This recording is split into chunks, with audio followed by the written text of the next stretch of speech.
Okay, that's giving you an indication. We'll play that out for you.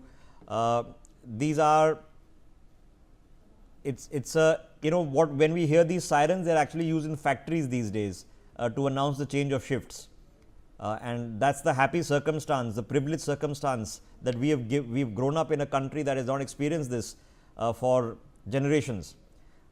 Let's hope that continues. Obviously, nobody's hoping for any air raids, but like the point of conversation has been, we need to be prepared for what may or may not be coming our way. Jobita Basu joining us on the broadcast. Jayjeet is joining us as well. Jobita, let me quickly come to you.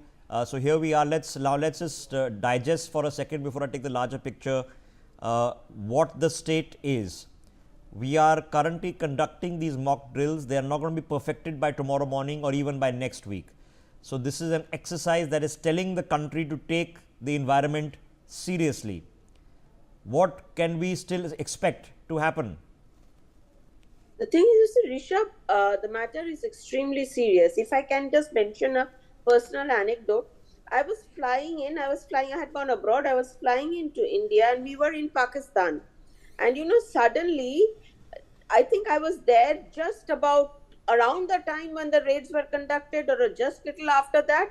So, you can see the aircraft path and suddenly we were diverted. We did not understand what was going on and we were told that Pakistan airspace is closed. You see, people were blissfully unaware. It was only when we landed in India about an hour late that we came to know that this thing has taken place, and then we realized. So you see, when it comes to being civilians, we are absolutely clueless. And here I was at a place which was okay. We were diverted from before Karachi. But the fact of the matter is that, it was a plane full of, passengers, civilians who knew nothing. So it is extremely important. It was only after all of us landed here and we were stranded in the middle of the, I think, taxiway for quite some time.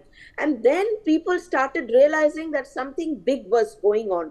So when you kind of extrapolate that situation with what is happening in the country right now, there is zero realization. Because you see, as you mentioned, people do not remember what has happened. Everything is too far back.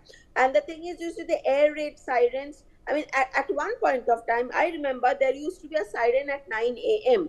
Those things do not happen. I've forgotten. Yeah, that would have been I remember it back. because you probably lived or have grown up near a cantonment area. Okay. So if you have in a cantonment area, these would be, I remember every summer vacation which I have spent with my family in Kasauli, which is a cantonment town in Himachal Pradesh, the siren was standard, the air raid siren was standard.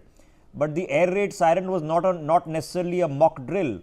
It was being utilized for some practical, generally at many times civilian purposes. I can tell you there are factories that use these sirens to signify the change of shift between, in a large factory which might be a mine or an industrial complex where you can't ring a bell, you use these sirens. So the context of these sirens is completely changed. Jayita, finish your thought. I want to get Jayjeet also in. Go ahead. So the thing is that, you see, when you're talking, first of all, do we even have that kind of infrastructure? I don't think we, that 9 o'clock factory siren is also no longer there. And think of a place like Delhi NCR.